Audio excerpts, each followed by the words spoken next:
બગદાણાના સેવક નવનીત બાલધિયા અંતે કોંગ્રેસના થયા। ભાજપના નેતાઓએ જે સાપને ઉછેરી મોટો કર્યો, અંતે તેણે જ ડંખ પણ માર્યો। વાત નવનીત બાલધિયાની જ છે, જે મુદ્દે અત્યાર સુધી મૌન સેવીને બેઠેલા ભાજપના ધારાસભ્ય હીરા સોલંકી પહેલી વખત બોલ્યા છે। શું બોલ્યા નેતાજી, આવો જાણીએ આ રિપોર્ટમાં।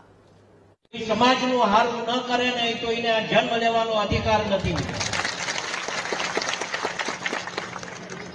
અને હું એમ કહું કે હું કોળી સમાજમાં જન્મ્યો છું અને હું તો ઠાકર ભગવાન પાસે પ્રાર્થના કરું કે મને આ ભાવ તો કોળીમાં આપ્યો ને, પણ આવતો ભાવ મને કોળીમાં આપજે કે અધૂરા કામો કઈ બાકી રહી જાય પૂરી કરી આપે।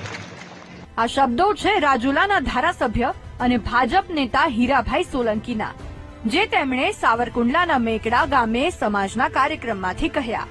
સીધી રીતે નામ લીધા વગર જ હીરાભાઈ સોલંકીએ નવનીત બાલધિયા પર નિશાન સાધ્યું, કારણ કે માયાભાઈ આહિરના દીકરા સાથેના વિવાદમાં ન્યાય અપાવવામાં સૌથી મોટી ભૂમિકા હીરાભાઈ સોલંકી અને કોળી સમાજે નિભાવી હતી। પરંતુ ન્યાય મળતા જ બાલધિયા ઋણ ભૂલ્યા, હીરાભાઈને ભૂલ્યા અને ભાજપની થાળીમાં ખાઈને કોંગ્રેસનો હાથો બનવા જતા રહ્યા। બાલધિયા કોંગ્રેસમાં જોડાયા પછી પહેલી વખત હીરાભાઈએ જાહેર મંચ પરથી શું કહ્યું તે ફરી એકવાર સાંભળો।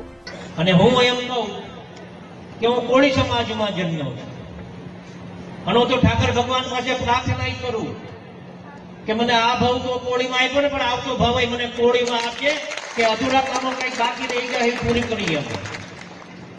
કોઈ બીજી એમ પ્રકારે કઈક સેવા આપો હોય તો કેવી માણસને નીચો દેખાડવો, એવા આપણા સમાજના અમુક લોકો કરતા હોય એ ખૂબ મોટું પાપ કરે છે। મિત્રો, આ પાપથી આપણે બચવું જોઈએ।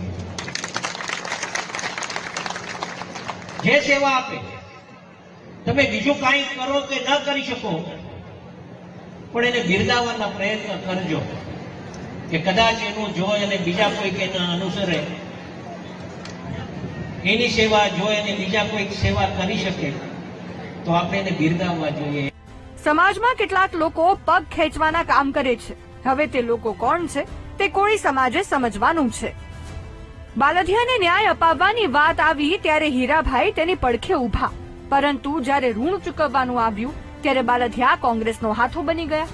હવે આ મુદ્દાને કોળી સમાજ કેવી રીતે જુએ છે તે જોવું રહ્યું। Dilip Jiruka, VTV news, Amreli.